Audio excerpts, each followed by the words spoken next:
श्री गुरुभ्यो नमः। हरि ओम।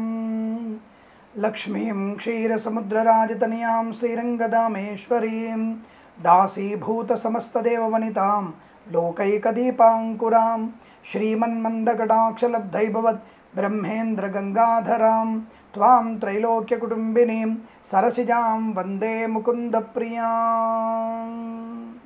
అందరికీ నమస్కారం। జూలై 2024 మాసవారీ ఫలితాలు ఎలా ఉన్నాయి అంటే మాసం యొక్క ఫలితాలు, జూలై మాసం యొక్క రాశి ఫలితాలు ఎలా ఉన్నాయో తెలుసుకునే ప్రయత్నం చేద్దాం। ముఖ్యంగా మీ అందరికి ఒక ముందు మాట, ప్రతి మాసంలో చెప్పేటువంటి ఒక మంచి మాటలు, విద్యాలయాలు, కళాశాలలు, పాఠశాలలన్నీ కూడా తెరవబడ్డాయి। ఇక్కడ ఉన్నటువంటి గత 2 మాసాలకు జరుగుతున్నటువంటి కొన్ని ఉద్రేకపూరితమైనటువంటి విశేషాల గురించి నేను ఒక ముందు మాట చెప్పదలుచుకున్నాను।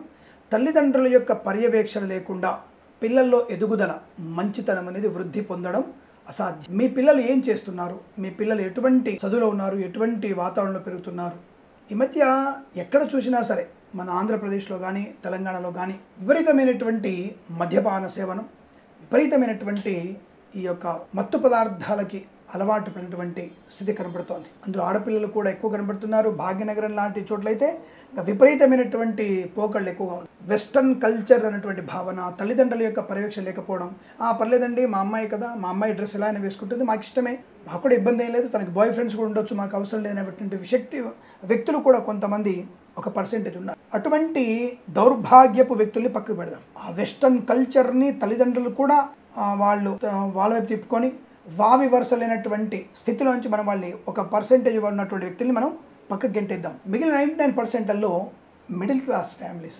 మనందరం కూడా మధ్యతరగతి కుటుంబంలో ఉన్న వ్యక్తులు। ఈ మధ్యతరగతి కుటుంబంలో వ్యక్తులందరూ కూడా వారు చేస్తున్నటువంటి మత్తు పానీయాల యొక్క దుశ్చర్యలు, అనవసరమైనటువంటి గలాట। ఆ మధ్య మనం చూసాం 2 నెలల క్రితం అనుకుంటా, మనకి చిన్న కుక్క గురించి పెద్ద గొడవ జరిగి ఉపద్రవం జరిగింది। మరి అటువంటి వ్యక్తులు, వారి చుట్టూన వాళ్ళు, వాళ్ళ అంటే బాధపడిన వారు, అంటే దెబ్బలు తిన్నవారి యొక్క అన్నలు వాళ్ళు చెప్పిన విషయంలో మత్తు పదార్థాలు సేవించి వారు ఉక్రోషంతో, అంటే చంపడానికి కూడా వెనుకాడనటువంటి వ్యక్తిత్వం, అది జంతువుల మీద కూడా విచక్షణాయుతంగా ఆడ మగ జంతువులు అనేటువంటి తేడా లేకుండా అందరి మీద విరుచుకుపడి ఇబ్బంది పెట్టినటువంటి స్థితి మనం చూసాం। సోషల్ మీడియాలో చాలా వైరల్గా వచ్చింది అది। అటువంటి వ్యక్తులకి నిజంగా చెప్పాలంటే మరణశిక్ష మంచిది।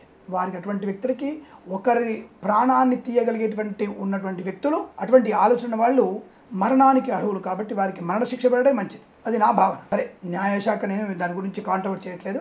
అటువంటి వ్యక్తులకు ఎలాంటి జరగాలి। అలాగే తప్పుడు మార్గంలో వెళ్తున్నటువంటి వ్యక్తులు, అంటే భార్యాభర్తల మధ్య ఉన్నటువంటి అవినాభావ సంబంధం కాస్త అక్రమ సంబంధాలుగా మారిపోవడం, భర్త అనేటువంటి ఆలోచన లేకుండా ఇతరుల చేత చంపించబడేటువంటి శక్తి ఉన్నటువంటి ఆడపిల్లలు ఎక్కడ దిగజారిపోతున్నాం మనం అంటే కలి ప్రమాదం ఎక్కువగా ఉంది, కలి ప్రభావం కూడా ఎక్కువగా ఉంది। సరే, ఏదేమైనా ఇటువంటి వాటికి మనమే కారణం।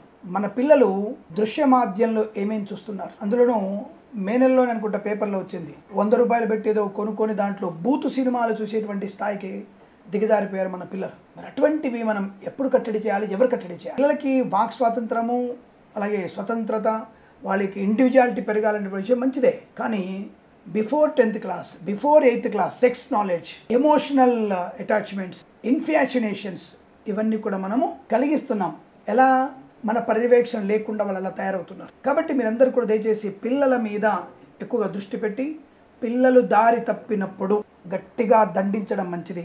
నేను ఇదివరకు కూడా ఈ వీడియోలో చెప్పాను, ఇప్పుడు ఎందుకు చెప్తున్నానంటే ప్రత్యేకంగా కళాశాలలు ప్రారంభమైనాయి। అలాగే రెండో విషయం ఏంటంటే, పిల్లలు బైకుల్ని, తక్కువ వయసు ఉన్న వారికి బైకులు ఇచ్చే ప్రయత్నం చేయకండి। అలాగే పిల్లలు వెళ్తున్నప్పుడు తప్పకుండా ఆటో డ్రైవర్లు మన పిల్లల్ని తీసుకెళ్తున్న వారిని, వాళ్ళ ఆధార్ కార్డుని, వాళ్ళ ప్రవర్తనని అన్నీ కూడా చూసుకోండి। వీలైతే తల్లిదండ్రులు దింపిరండి, పర్వాలేదు। పిల్లల భవిష్యత్తు కన్నా మన యొక్క వృత్తి ముఖ్యం కాదు, మన ఉద్యోగం ముఖ్యం కాదు। 10ంటికి ఉన్నటువంటి ఉద్యోగమే చేయండి, పర్వాలేదు। ఎందుకంటే జీవితంలో పిల్లలు నాశనం అయిపోయిన తర్వాత, పిల్లలు పాడైపోయిన తర్వాత మనం చేసేది ఏం లేదు। కాబట్టి పిల్లల కొరకు జీవితం ఉన్నప్పుడు వారిని మనం పాఠశాలలో దింపి రావాలి, తీసుకొచ్చేటువంటి బాధ్యత కూడా మనదే। అటువంటి ఉద్యోగం, అటువంటి వృత్తిను, అటువంటి వ్యాపారం ఏర్పాటు చేసుకోండి, పర్వాలేదు। కానీ పిల్లలే ఇబ్బంది పడితే, ఎందుకంటే ఆ మధ్య 10th క్లాస్ అమ్మాయిని ఎవడో ఒకరు పాడు చేస్తున్నట్టుగా, అంటే అసభ్యంగా ప్రవర్తించడం, ఇలాంటివి చూస్తున్నాం। ఇవన్నీ అన్ని చూసినవే మాట్లాడతాం, చూడని మాట్లాడతలేను। కాబట్టి మన పిల్లలు పెంపకం జాగ్రత్త చూసుకోవాలి, ఎలా పెంపిస్తున్నా చూసుకోవాలి। అతి ముఖ్యమైనది ఇంకొకటి ఏంటంటే, ఈ వర్షాకాలంలో పిల్లల్ని మార్కెట్ పంపిస్తున్నప్పుడు కాస్త వర్షం వచ్చినప్పుడు పిల్లల్ని పంపించకండి। అంటే ఆ కరెంటు స్తంభాలని పట్టుకొని ప్రమాదంలో పడే అవకాశం ఉంటుంది. కనుక ఇటువంటి జాగ్రత్తలు రైతు సోదరులు కూడా వర్షాలు ఎక్కువగా ఉన్నాయి, మీ ధాన్యం విషయంలో కానీ పంట విషయంలో కానీ జాగ్రత్తలు వహించే ప్రయత్నం కూడా చేస్తారని అందరికీ కూడా ఇటువంటి విషయాన్ని మాత్రం మీకు తెలియజేసుకుంటూ, మన పిల్లల భవిష్యత్తు కోసం, మన మంచి భారతదేశ ఉన్నతి కోసం, ధర్మంని కాపాడుకోవడం కోసం మనం జాగ్రత్తగా ఉందాం. మన పర్యవేక్షణని పూర్తిగా ఉంచుకుందాం. మన పిల్లలతో మనం ఎప్పుడు కూడా ఎక్కువ సమయాన్ని గడుపుదాం అనే విషయం తెలుసుకుంటూ, సర్వేజన సుఖినో భవంతు. ఇక మనం రాశి ఫలితాలు వెళ్ళినప్పుడు ప్రస్తుతం మనం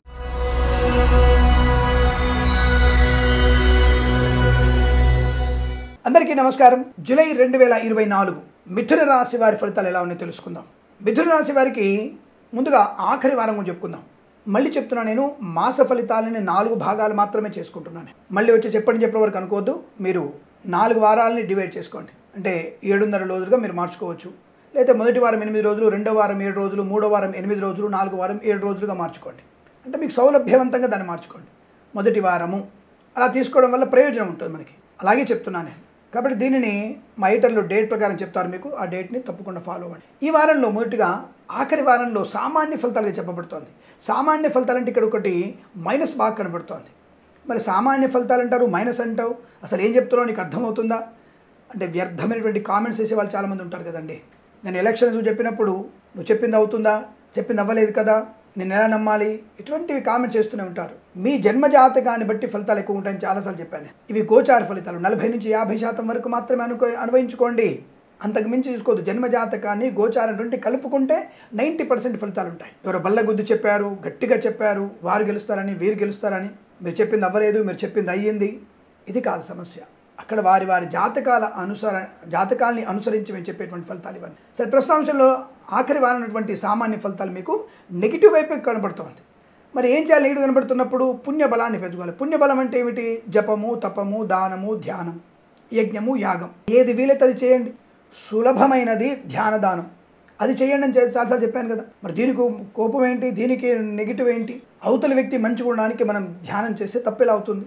అది మూఢనమ్మకం ఎందుకు అవుతుంది? ఆలోచించండి. కాబట్టి తప్పకుండా మీరు 4వ వారంలో పెద్దగా పెట్టుబడులు పెట్టకండి, కొత్త ఉద్యోగ ప్రయత్నం చేయకండి, ఉన్న ఉద్యోగానికి రాజీనామా చేసే ప్రయత్నం చేయకండి. పెద్దవాళ్ళు చెప్పిన మాట వినండి. విద్యార్థులు సమయపాలన పాటించండి. తద్వారా మీకు అనుకూలవంతమైన శుభయోగాలు ఉంటాయి. మరి అన్ని నెగిటివ్ ఉన్నాయా? లేదండి.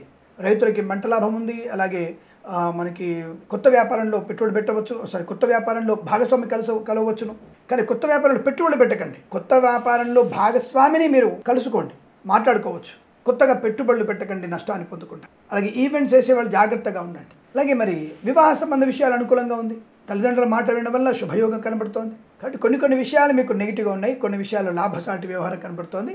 ఇక 4వ వారంలో అప్రమత్తంగా ఉండని చెప్తున్నాను నేను. ఉద్యోగ విషయంలో, వృత్తి విషయంలో, విద్యా సంబంధ విషయాల్లో కానీ, చర్చల విషయంలో కానీ, పూచికత్తుగా సంతకాలు చేసే విషయంలో కానీ జాగ్రత్తగా ఉండండి. సరే, ఇక మిగిలిన మొదటి వారంలో అద్భుతమైన ధనలాభం, చిట్ ఫండ్, ఫైనాన్స్ వాటిల్లో మీకు లాభాలు బలంగా ఉన్నాయి. లోన్ సౌకర్యాన్ని పొందుకునే అవకాశం ఉంది. 2వ వారంలో ఆకస్మిక ధనలాభం, share market, speculation, commodities, crypto currency, bitcoins, లాటరీల వల్ల, జూదం వల్ల తప్పక ధనప్రాప్తి పొందుకునే అవకాశం. వారంలో విద్యార్థులకి ఎటువంటి కఠినమైన పరీక్షలు రాస్తున్నా సరే, అటువంటి పరీక్షల్లో మీరు అటెంప్ట్ చేస్తే చాలు మంచి ర్యాంక్ సాధించగలిగే అవకాశం. ఒకవేళ బ్యాక్లాగ్ పరీక్షలు ఏమైనా ఉంటే మీరు తప్పకుండా 3వ వారం రాయండి, ఖచ్చితమైన విజయాన్ని సాధిస్తారు. 4వ వారంలో అధిక శ్రద్ధ, ఏకాగ్రత కావాల్సిందే. 3వ వారంలో మాత్రం అటెంప్ట్ చేయండి. ఖచ్చితంగా మీరు రాసినటువంటి ప్రతి సమాధానం మీకు అనుకూలంగా మారుతుంది. అలా అని చెప్పేసి నేను బాహుబలి సినిమా స్టోరీను ఇంకో స్టోరీ రాయమని చెప్పట్లేదండి. పరీక్ష అనేటువంటి విషయాలు మాత్రమే రాయండి, లేదా మీరు నష్టపోయే అవకాశం ఉంటుంది. కాబట్టి మీకు ఏదేమైనా సరే 3వ వారంలో విద్యా సంబంధ విషయాలు లాభం. అలాగే మొదటి వారంలోనే కొత్త వ్యాపార ప్రారంభం, వ్యాపార భాగస్వామి అనుకూలత, కొత్తగా పెట్టుబడులు పెట్టడం, లాభాలు పొందుకునే అవకాశం. ఉద్యోగంలో పదోన్నతులు పొందుకోవడం, తాత్కాలిక ఉద్యోగం పర్మనెంట్ అవ్వడం, కారు నియామకాల ఉద్యోగాన్ని పొందుకోవడం, ఈవెంట్ మేనేజ్మెంట్ వారికి, బోర్బావులతో వారికి, తోలు, రిగ్జిన్, షూ పరిశ్రమ లాభాలు, పాడి పరిశ్రమ, పౌల్ట్రీ పరిశ్రమ అభివృద్ధి పొందుకోవడం, మత్స్యకారులకి మత్స్య సంపద, రొయ్యలు, చేపలు చెల్లె వారికి లాభం. అలాగే ఈ మత్స్యకారులు 4వ వారంలో సముద్రంలోకి మీ జూనియర్స్ని వెంట పెట్టుకుని వెళ్ళకండి, సీనియర్స్ వెళ్ళండి. గజ ఈతగాళ్ళు తప్పకుండా వెళ్ళవచ్చు, కానీ కొత్తగా జాలరుగా వెళ్తున్న వ్యక్తులకి ప్రమాదం జరిగే అవకాశం. ఎందుకంటే కాస్త ఆడుపోట్లు ఎక్కువగా ఉంటాయి. ఈ అనుభవజ్ఞులు చాలా ఈజీగా బయటపడతారు, కానీ అనుభవం లేని వాళ్ళు ప్రమాదంలో పడే అవకాశం ఉంటుంది. కనుక 4వ వారంలో మత్స్యకారులు సముద్రంలోకి వెళ్ళకండి, మంచిది కాదు.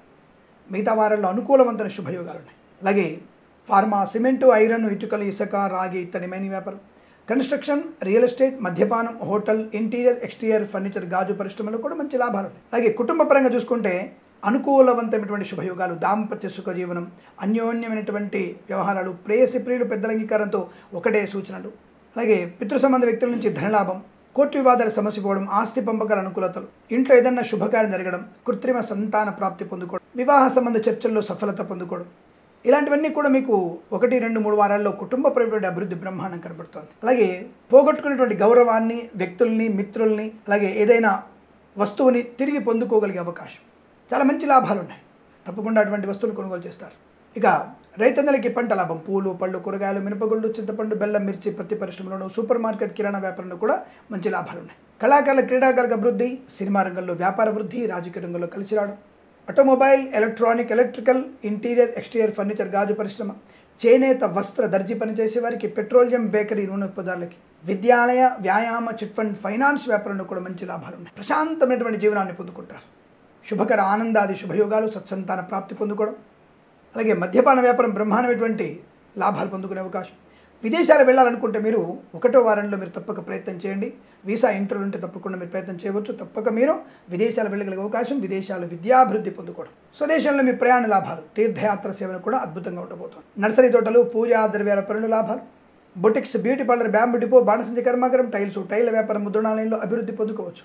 అలాగే సోషల్ మీడియా, శాటిలైట్, జర్నలిస్టుల వారికి, సీనియర్ సిటిజన్స్కి, మహిళా మండలికి అనుకూలవంతమైనటువంటి ఆనందాది శుభయోగాలు. బంధుమిత్రులతో కలయిక బాగా కనబడుతోంది. ఆగిపోయిన పనులు తప్పకుండా మళ్ళీ పునర్వైభవాన్ని సంతరించుకునే అవకాశాలు కూడా ఉన్నాయి. అనుకోనేటువంటి శుభ సంఘటనలు, ఊహించినటువంటి ధనలాభాలు తప్పకుండా పొందుకుంటారు. వృత్తి, ఉద్యోగాదుల్లో, విద్యలో రాణింపు, విదేశాల్లో స్థిర నివాసం, గ్రీన్ కార్డ్, పిఆర్ లాంటిది పొందుకునే అవకాశం, చాలా మంచి శుభయోగాలు. రోగనాశనం, రుణ విమోచనం, అప్పుల బాధ నుంచి విముక్తులైనటువంటి శుభమైనటువంటి మాసంగా చెప్పవచ్చు. అనుకున్న పనులు చాలా సాఫీగా ముందుకు తీసుకెళ్ళగలిగే అవకాశాలు ఉన్నాయి. మొదటి 3 వారాలు అత్యంత శుభయోగాల పరంపర. 4వ వారంలో కాస్త జాగ్రత్తలు పాటించే ప్రయత్నం చేస్తే మంచిది. అలాగే 4వ వారంలో మీరు కాస్త వైద్యుడిని సంప్రదించాల్సిన అవసరం రావచ్చు. కాస్త ఆ విషయం దృష్టి పెట్టుకోండి. అది కూడా జుట్టు సమస్య, నేత్ర సమస్య మీకు ఇబ్బంది కలిగించే సూచనలు కనబడుతున్నాయి.